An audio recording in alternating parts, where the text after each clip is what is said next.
إزاي أختار أفضل مقعد في الطيارة؟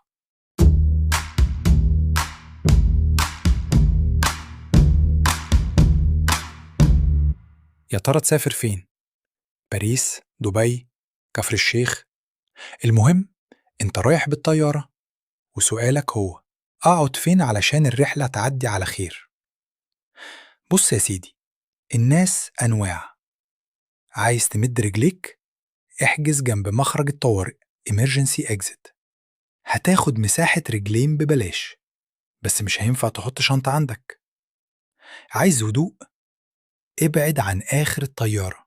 آخر الكراسي دايما قريبة من الحمام والمطبخ، يعني دوشة طول الرحلة. بتخاف من المطبات الهوائية؟ قعدتك المثالية هي فوق الجناح. المنطقة دي أقل تأثرا بالاهتزازات. وعايز تبص من الشباك؟ يبقى ويندو سيت، بس خليك صبور على الحمام. باختصار، الكرسي مش بس رقم، الكرسي قرار استراتيجي. واحجز مع بتاع سياحة عشان نساعدك تختار الكرسي اللي يخلي الرحلة سفاري مش عذابي.